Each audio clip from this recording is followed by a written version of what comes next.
नमस्ते, मेरा नाम डॉक्टर कौस्तुभ कुलकर्णी है और आज हम समझने की कोशिश करेंगे कि ये आईवीएफ या टेस्ट ट्यूब बेबी या इक्सी नाम की जो प्रोसीजर आप सुनते हो वो क्या चीज़ है। अब साधारण स्त्री की गर्भथैली यहाँ दिखाई जा रही है आपको। इस साधारण गर्भथैली के अंदर जहाँ बच्चा पनपता है वो ये हिस्सा है। ये दोनों तरफ एक गर्भनली निकली हुई है जिसका काम ये होता है कि यहाँ से शुक्राणु जो गिरे हुए होते हैं उनको बन जाने के लिए रास्ता दिया जाता है और ये जो बीजकोश दिखाया गया है यहाँ से निकले हुए बीज को वो उठा लेती हैं। तो गर्भनलिकाएं जो है अक्सर हमें पूछा जाता है कि डॉक्टर साहब हमारी गर्भनलिकाएं खुली है। अब सवाल ये उठता है कि गर्भनलिका केवल खुली नहीं लेकिन कार्यरत या काम करने वाली होनी चाहिए। ये गर्भनलिका जो यहाँ पर आप देख रहे हैं इसे बताया जा रहा है समझने के लिए। निकला हुआ जो बीज होता है वो बहुत सूक्ष्म होता है, लेकिन सोनोग्राफी के द्वारा हम ये बता सकते हैं कि ये बीज कौन से दिन निकला हुआ है। इसका जीवन काल केवल 24 से 48 घंटे होता है।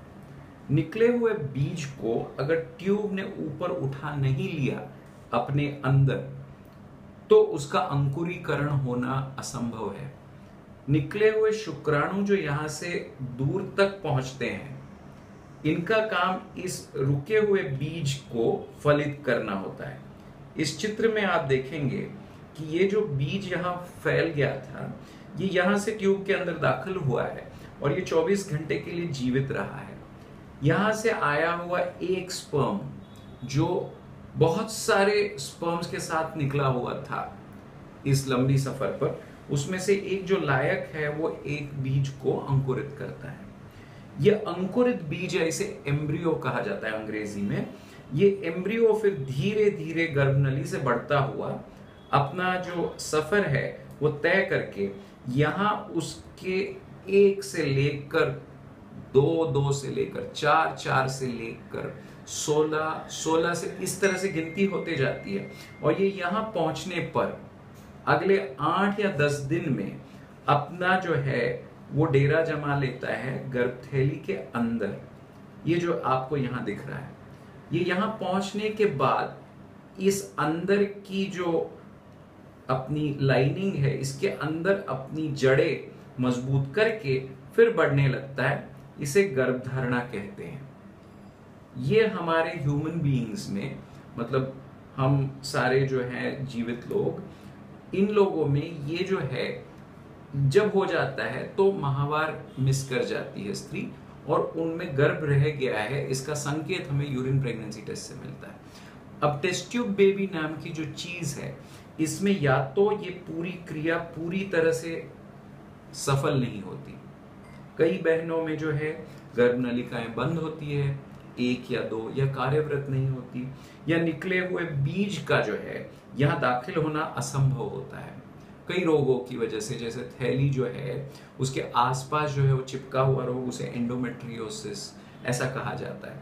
अब ऐसी बहनों में ये बीज जो यहाँ निकल कर लाया गया इसे शरीर के बाहर लाया जा सकता है।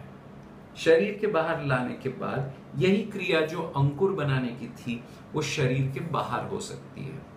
इसमें एक बात हमें समझनी है कि शुक्राणु जहां तक है वो उनके ही शौहर के या उनके ही हस्बैंड के होते हैं।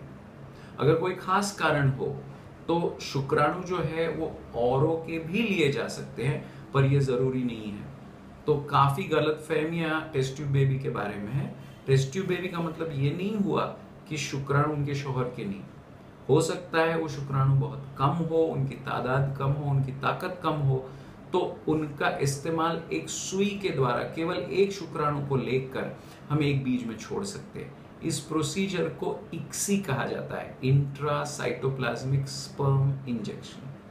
दूसरा जो प्रोसीजर मैंने जिक्र किया वो ये था कि जिसमें एक बीज के अंदर शुक्राणुओं की कुछ गिनी चुनी तादाद रखी जाती है जिनमें से एक उसे फलित करता है लेकिन शरीर के बाहर। इसे आईवीएफ या टेस्ट ट्यूब बेबी इस नाम से जाना जाता है।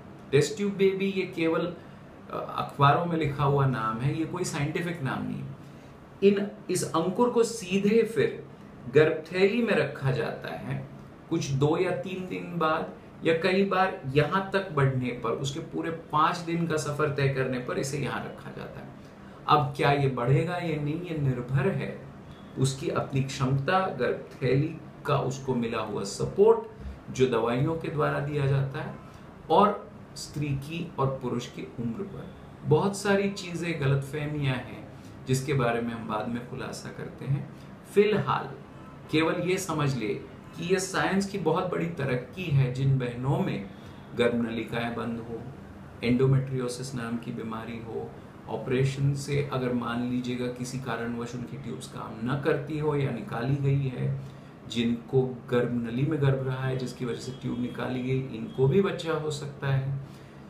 जिन बहनों में कई सालों से बच्चा नहीं रहता, ऐसी बहनों में, या जिनके शौहर या हस्बैंड है उनके शुक्राणु बहुत कम तादाद में थे, इन सारी बहनों के लिए साइंस का वरदान है जिसमें गर्भथैली में रखकर उन्हें बच्चा जो है वो अपना मिल सकता है। इसमें हमें ध्यान इस बात का रखना है कि 35 साल की उम्र के बाद में ये गुंजाइश कम कम होती जाती है। तो 35 साल की उम्र के पहले अगर ये किया जाए तो हर एक अटेम्प्ट में 3 बहनों में से एक को पक्का बच्चा रहने की गुंजाइश रहती है। हमारे हिसाब से ये प्रोसीजर हमें करना चाहिए उन बहनों में जिनमें IUI फेल हुआ है या उम्र जिनकी 35 के ऊपर हो, उसमें ज्यादा विलंब नहीं करना चाहिए। कोशिश ये होनी चाहिए कि इस प्रोसीजर को जाने से पहले इसकी पूरी जानकारी लेनी चाहिए। ये अभी जो हमने बताया ये जानकारी हमारे पेशेंट्स को दी जाती है, और उसके बाद इन दोनों में से कई बहनों में इस प्रोसीजर के सिवा कोई चारा नहीं रहता, और उनमें जरूर बच्चा या उस स्त्री को माता बनने का जो सुख है वो हम दे सकते हैं। शुक्रिया।